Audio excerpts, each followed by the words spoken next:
talk by a UKNA artist, Navneet Virk. I'm Michelle Bowen, I'm Director of UKNA Artists who are supporting this event.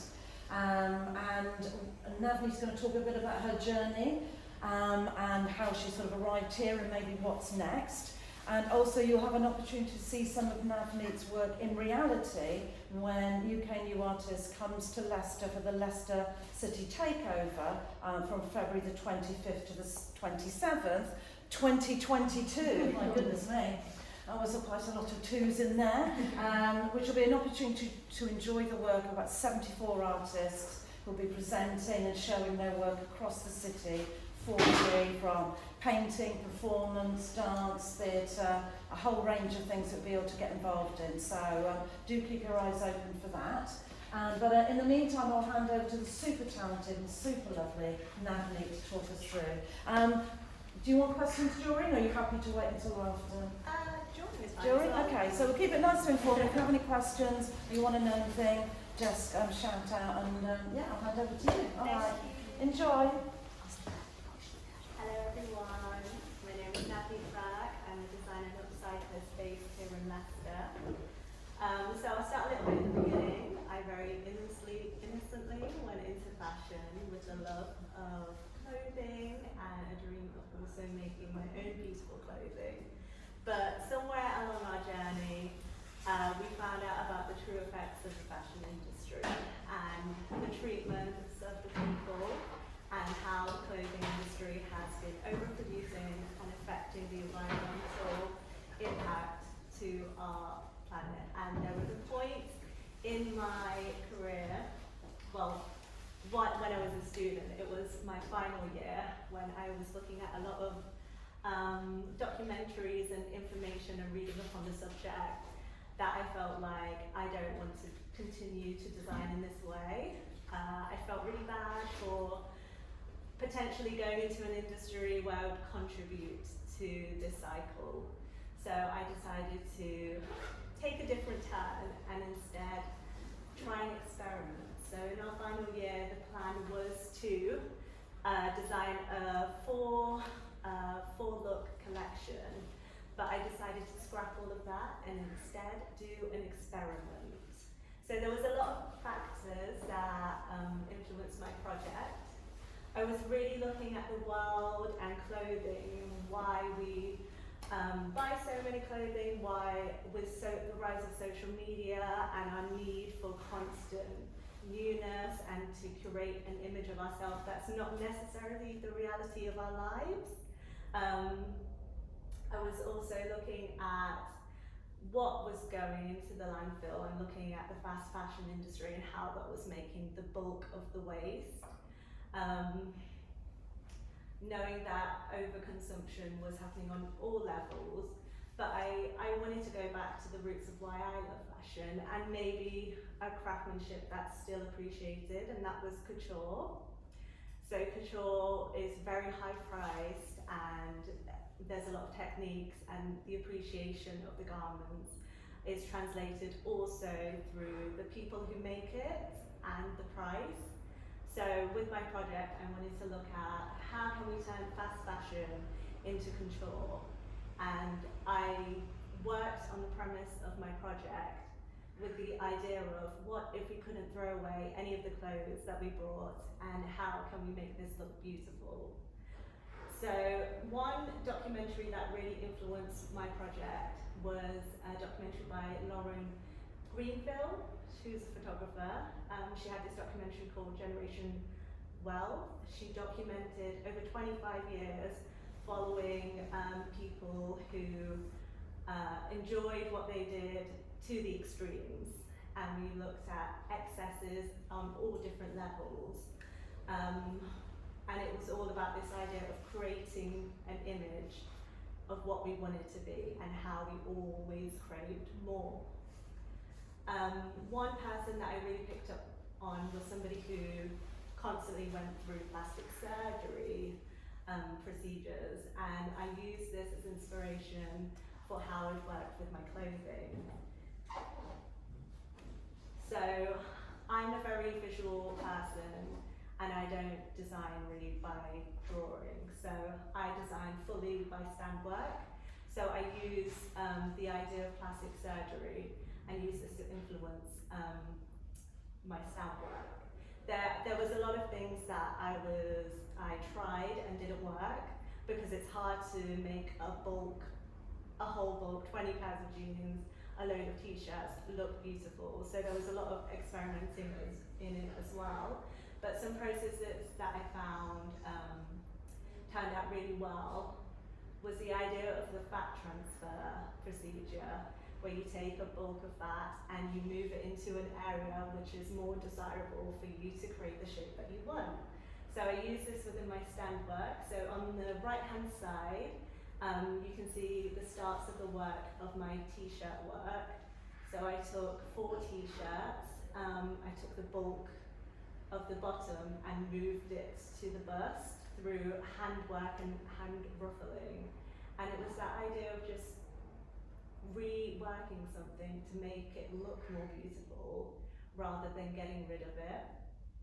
I did a similar thing as well with the denim piece, which was 23 pairs of jeans that I completely deconstructed, stripped up, ironed on, which was then again sewn on individually onto a base layer of dead stock to create a shape that was inspired again by huge couture gowns.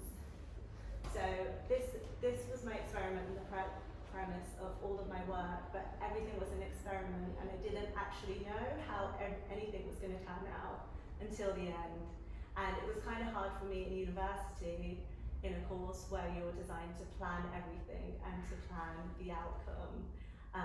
I definitely struggled with getting the tutors to understand my process and what I was trying to do, but I think everybody was happy with the result at the end. So for my project, I had to then create visuals because I went for a smaller amount of garments, thinking that I'd rather make more impact with less garments rather than making a number of looks just to fill the numbers. So the inspiration behind my visuals were again, looking at those vintage couture images that we still love today. But as you see in the images, we still have the appreciation of the craftsmanship. So you see people working at the machines, and there's still that connection between the people making the clothes and the clothing itself. And I feel like today in the industry, there's a huge disconnection between that, and we don't think about the people who are making the clothes. So I reflected this into my final images. So again, you'll see the same vibe of like in the studio with the clothing, but as you'll see, there'll be nobody at the sewing machines to represent the disconnection between the clothing we wear and the people who make it. So this was my final collection, basically, and the work and everything that went into it. But since graduating, I've been in some events. I graduated in 2019, so a year before the pandemic, so I was lucky enough to be in some events. Before the pandemic happened, my work showed in the Bare Fashion event in London, which was promoting sustainable designers. I showed in the denim exhibition in Basel in Switzerland, which took place during the pandemic but still went ahead even though the pandemic was going on. My work has been shown in Luxider's Sustainable Magazine print issue 4, and something recently that I've worked on is Disco Make with Fashion Revolution, where there were 10 designers selected who all worked with this process of upcycling or sustainable design. And we exhibited at this event in the middle of London, and it was a public upcycling event.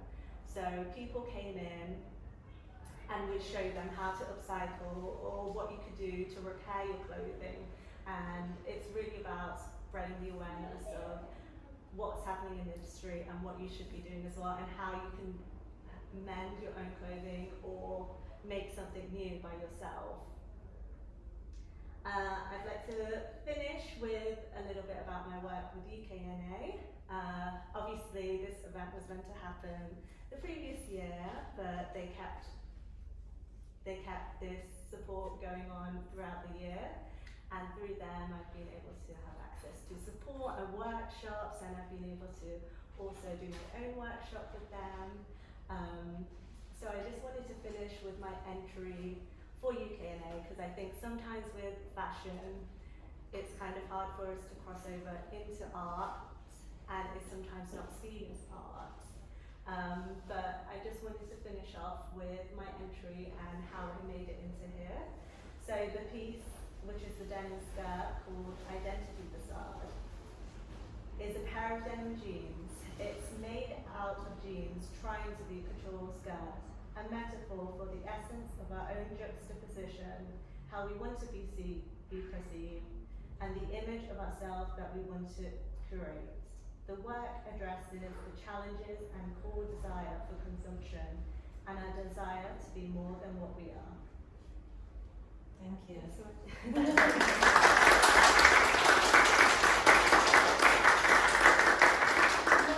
Could you tell us a little bit more about what you think lies ahead now for you? For me? Yeah. So really, I really felt, because as well, this was like my last project in uni, but I felt like it was just the beginning in a weird way, because I never worked in this way before. So now I've kind of found a technique of me working, but I'm definitely looking to develop that into not just clothing, but other things that can be made, and kind of more to communicate ideas rather than to make new clothing.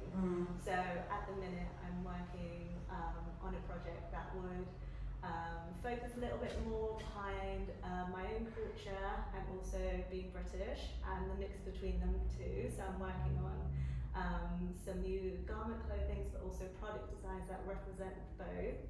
I've just been accepted also to work on a collaboration project with the British Design Council called Community Couture, which will be a digital collaboration. So there'll be 6 UK-based designers and 6 designers in India, and we'll collaborate with 6 craftsmen in India to make a one-off piece of garments that tells the stories of the artisans.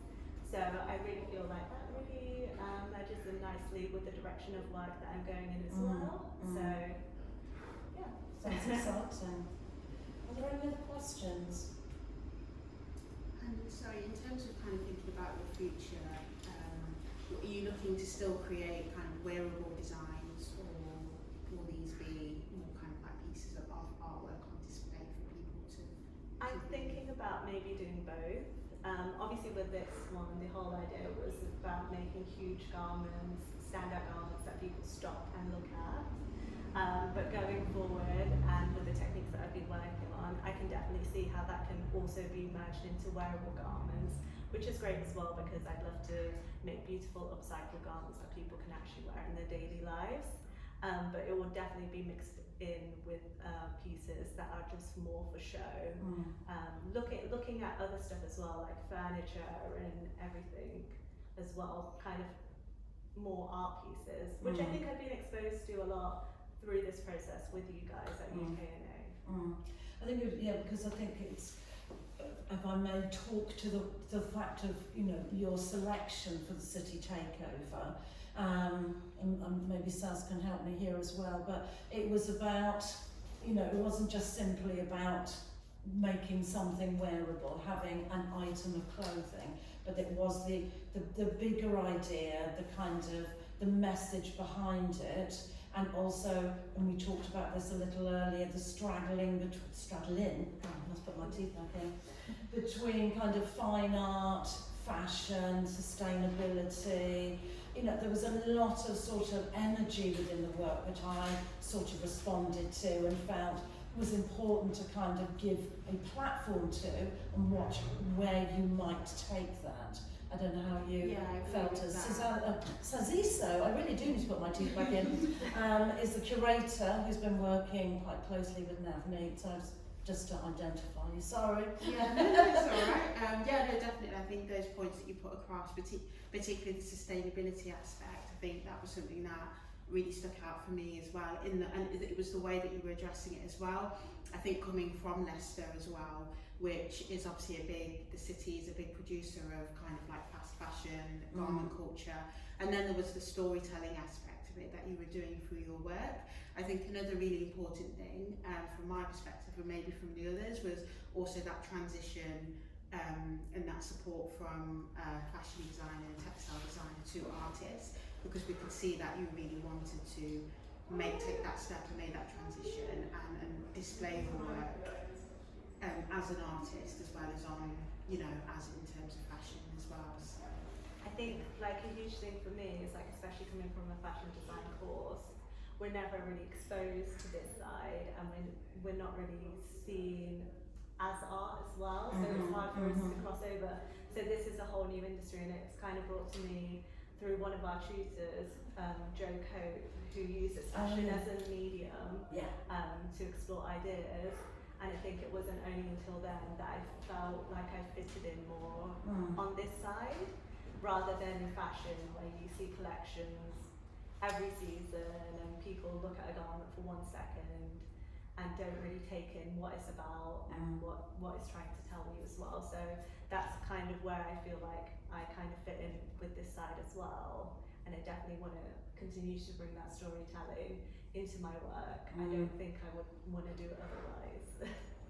Just to put you on a spot a little bit, what do you hope that, you know, I mean, there's this, you know, big kind of cultural conference of, you know, 74 artists coming here to Leicester, your hometown. What do you feel you're going to give to that, and what do you think you're going to sort of take away from that experience? What would you say about that, and to others? It's putting her on the spot. Bearing in mind we're on here. I think I want people to fall in love with fashion and design again, and not just see it as like something that you can buy and you can wear, but also appreciate.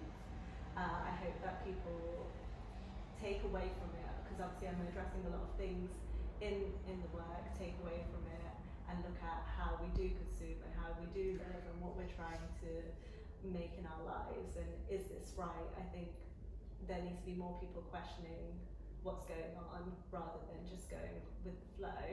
And I hope to inspire other people to do the same as well.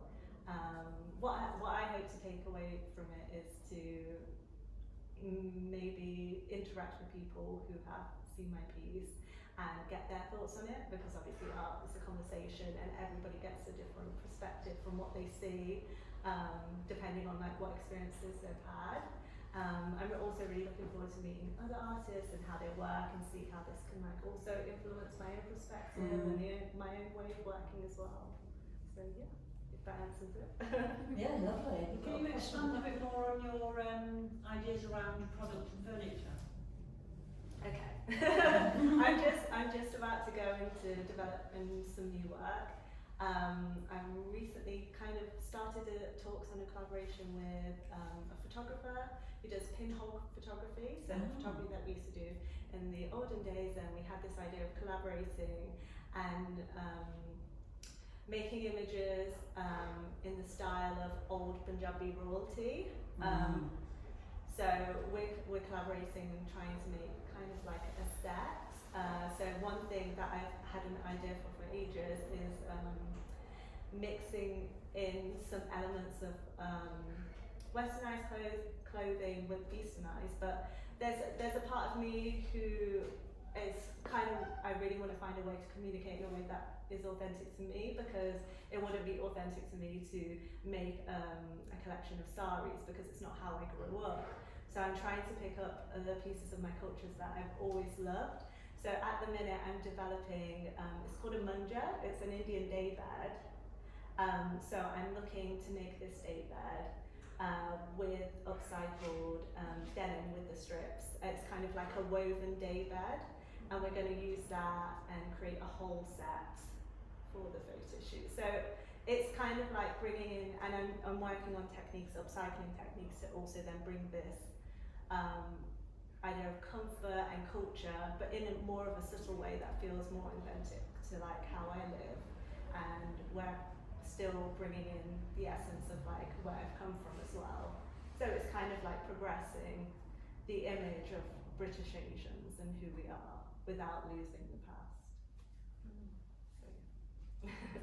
I'm quite interested in the kind of use of denim, you know, that kind of running thread, and what does sort of denim represent? I mean, this sort of utilitarian, universal fabric, and the way you're kind of using that and taking that into different forms is kind of interesting. I think denim is such a historic fabric and it can have so many meanings. But I think denim everywhere is universal. That is a westernized garment. And even in India, if you're wearing jeans, everybody wants a pair of jeans because it's like, especially when we're younger and going over, if you're wearing jeans, it's like, oh, You're cool. yeah. So I think denim perfectly represents like the westernized side, and if I could merge this into things that I relate with my own culture, it's a perfect merge of them both, I think. Sounds good. Thank you. Any other questions? Well, I think we'd maybe take the opportunity to thank you and sharing your work and your journey, and exciting to see what's